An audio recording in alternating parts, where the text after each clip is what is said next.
Nunca volte a um lugar que você já foi muito feliz. Essa frase tem feito cada vez mais sentido no futebol brasileiro de hoje, e esse jogo do Santos do Neymar contra o Vasco é a grande prova disso. Um Vasco em uma atuação avassaladora, enquanto do outro lado um Santos esburacado, um treinador estagiário e o Neymar que veio para recuperar seu futebol encontrou um ambiente quebrado e cheio de problemas. Às vezes um retorno pode sim dar muito certo, mas às vezes era melhor somente deixar essas boas memórias no passado, e é sobre esses casos que veremos hoje. E que amasso do Vasco ontem, hein? Meu Deus do céu. E na boa, eu não acho esse elenco do Santos tão ruim assim, eu só acho que é muito mal armado e também o Vasco fez sua melhor partida na temporada. Só que o fato do Kleber Xavier ter feito o que fez ontem é complicado. Primeiro, como ele arma o time, que já no primeiro tempo não conseguia encontrar o Vasco. Todo mundo sabe que a grande força do Diniz como treinador é a posse de bola, e entrando com Neymar e Tiquinho, que são dois jogadores que não pressionam tanto, sair jogando se torna cada vez mais fácil. E é óbvio que estatisticamente é difícil de avaliar esse jogo porque um 6-0 é uma anomalia, mas o Vasco teve acima do Santos em todo momento. No segundo tempo acontece o apagão. A partir do segundo gol, o Vasco começa a empilhar um atrás do outro. Coutinho fez uma partidaça e o resultado foi muito merecido. Aí o Kleber Xavier vai lá e tira os moleques, depois coloca outro, já faz tempo que tá errando, e, enfim, chegou ao fim a sua passagem no Santos. Só que se a gente considerar que é do Neymar que a gente tá falando, 3 gols em 11 jogos é um pouco abaixo da expectativa. Claro, o Santos não favorece, ele tá voltando agora, mas vamos fazer uma linha do tempo de tudo o que aconteceu até agora. Sua chegada é sim muito bonita e dentro de campo ele começa performando bem, um nível muito acima de futebol no Paulistão, levando o time até a semifinal. Só que nas semis a primeira polêmica, Neymar tem uma lesão, vai ao Carnaval e acaba não jogando contra o Corinthians.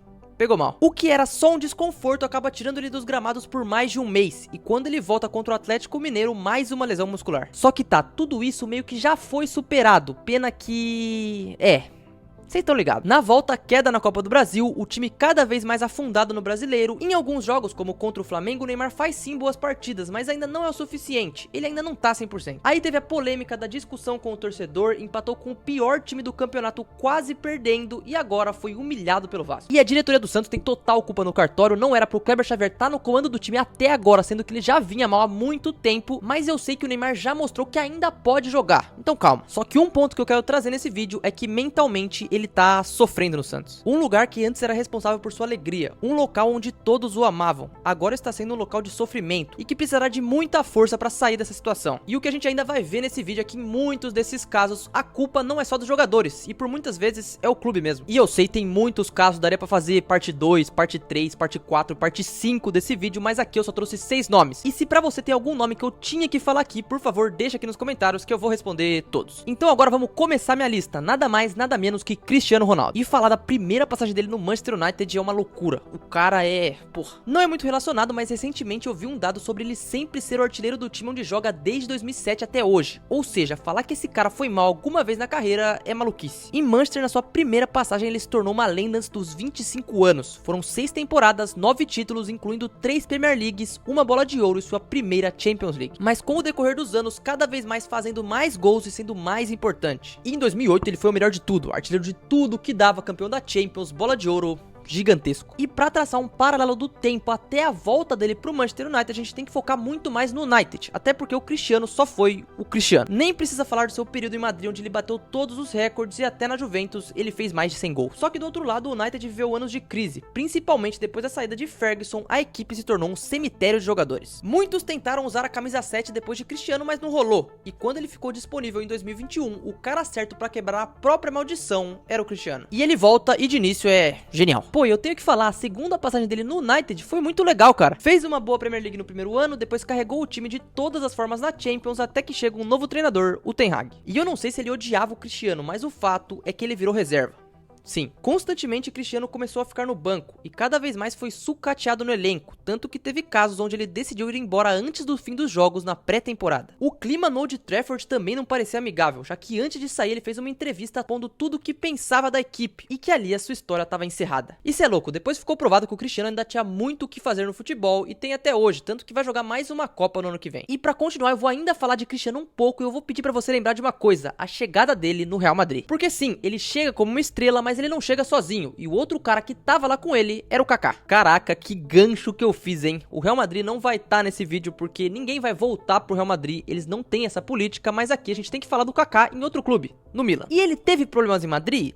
Teve, mas olhando os números, ele até que conseguiu ser razoável em alguns momentos. Por exemplo, na temporada 11 e 12, que foi o auge do time do Mourinho, o Kaká conseguiu ajudar o clube fazendo 8 gols e 16 assistências em 40 jogos. Óbvio que nem se compara ao que o Kaká fez no Milan, lá ele chegou a ser bola de ouro, foi responsável por noites mágicas na Champions, tanto que ele volta pra Itália no fim de 2013. Só que agora as lesões já não deixavam ele ser o mesmo Kaká de antes e o Milan também não era o mesmo. E é só a gente avaliar o elenco. Olha esses nomes aqui: Montolivo, Abate, Christian Zapata e Tarabt. Isso são só alguns exemplos. Ou seja, um elenco ruim, um Kaká já mais velho, a passagem não durou nenhum ano. E se você me perguntar de números, eu vou te mostrar. Pela Liga Italiana, em 30 jogos, fez 7 gols e 6 assistências. Só que ele viu seu amado Milan, onde conquistou tanto, terminar a Liga em oitavo. Depois disso, ele ruma para o futebol norte-americano. Tem uma passagem no São Paulo de 6 meses, onde até joga um bom futebol. Mas ele acaba nunca mais voltando pro Brasil depois disso e acaba encerrando sua carreira nos Estados Unidos mesmo. E foi um jogadoraço, tá? Talvez saiu um pouco cedo do alto nível por conta das lesões, mas essa segunda passagem dele no Milan não mancha nem um pouco a história que ele fez lá. Até porque imagina se fosse outro caso, você voltar pro clube do seu coração e conseguir ser rebaixado com ele.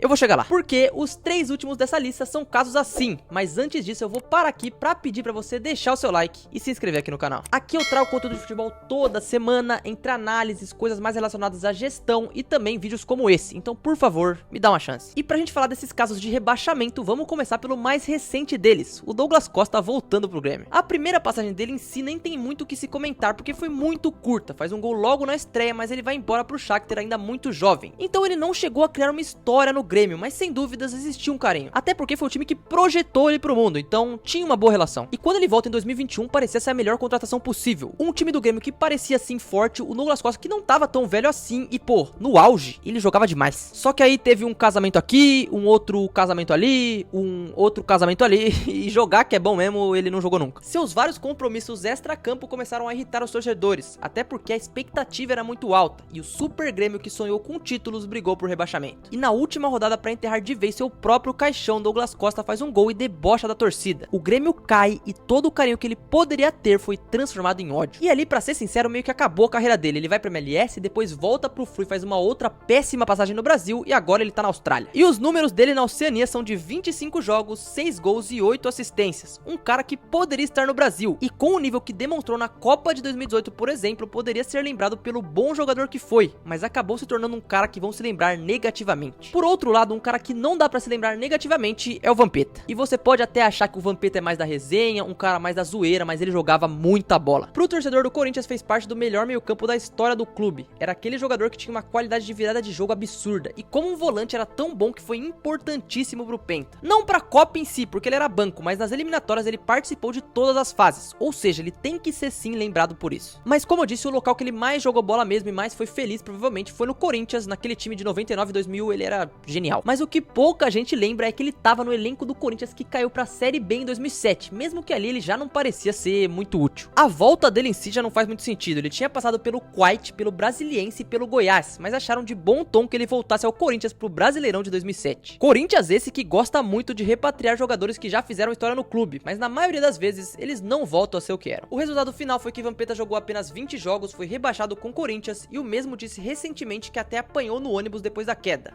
Talvez não tenha valido tanto a pena assim voltar. Por último, se o Vampeta caiu com o Corinthians em 2007, o Edmundo cai com o Vasco em 2008. E olha, falar de Edmundo e de Vasco é muito confuso, porque teve 5 passagens, em todas elas tiveram momentos e também muitas polêmicas. Posso citar a temporada de 97, onde até muitos colocaram ele como merecedor da bola de ouro, quando fez mais gols do que jogos no Brasileiro, e era assim um cara que entregava muito em campo. Posso até falar dos icônicos problemas com o Romário que ele teve pouco tempo depois no mesmo Vasco, mas o que chama a atenção desse vídeo é o ano de 2008. E um paralelo importante é que o Vasco naquela época nunca tinha caído pra Série B. Hoje eu sei que isso meio que passou do limite, mas naquela época eles se mantinham fortes sim na Série A. E se eu te disser que os números do Edmundo não foram tão ruins assim e que o Vasco chegou na semifinal da Copa do Brasil, você não vai acreditar que caiu, mas sim, isso aconteceu. Nas 10 primeiras rodadas também o Vasco tinha somado 14 pontos e estava em oitavo, tudo parecia nos conformes. Porém, depois que mais 9 jogos se passaram e o Cruz Maltino somou apenas mais 5 pontos, a equipe agora estava na zona de rebaixamento. Tudo pior ainda mais quando sai o Antônio Lopes e chega o Tita, que torna o Vasco horrível. E ofensivamente, esse time do Vasco nem era tão ruim assim, mas na parte de trás era bem complicado. Tita sai para a chegada de Renato Renato Gaúcho, que até traz uma certa melhora, dá mais oportunidade para alguns jogadores, mas não era o suficiente. O Vasco estaria rebaixado para a segunda divisão do futebol brasileiro. Edmundo, incrivelmente, mesmo muito mais velho, conseguiu uma média de 1 gol a cada 2 jogos. E se a gente for comparar com o futebol de hoje, isso é até engraçado, porque mesmo velho e o time caindo no ano passado, por exemplo, eles seriam dos artilheiros do Brasileirão. Porém, mesmo com tudo isso, o último ano da carreira no clube do coração, ser rebaixado não era o que ele esperava, provavelmente. Só que hoje pro vascaíno o que importa é o que aconteceu ontem contra o Santos, e o Neymar tem que ficar ligado, porque ele também pode ver seu time sendo rebaixado, hein? Sei não. Assim, diferente dos outros dessa lista, ele ainda tem o que fazer, porque a passagem dele ainda não acabou. O Peixe ganhou sim jogos improváveis contra o Flamengo e também contra o Cruzeiro, mas o futebol apresentado é ridículo. E vamos ver agora com quem vai chegar de técnico. Pode ser o Tite, pode ser o Sampaoli, vamos ver. E pode ter certeza que esse ano de 2025 ainda reserva muitos capítulos na carreira do Neymar. Eu mesmo já comecei a duvidar que ele pode chegar na seleção bem. Eu ainda acho que sim, mas com o time que ele tá, talvez não dê. Mas deixa sua opinião nos comentários, o que você acha do Neymar, o que você espera dele e também dos outros jogadores que eu falei aqui nessa lista. E vamos ver o que vai acontecer com o Ney, né? Aqui no canal eu vou falar sobre tudo isso, então por favor, deixa o seu like e se inscreve aqui pra continuar me acompanhando. E eu espero de verdade que você tenha gostado desse vídeo, e se você quiser continuar comigo, é só clicar na tela que a gente vai se ver em alguns segundos. Mas se não, eu me despeço. Um grande abraço, valeu, é nóis.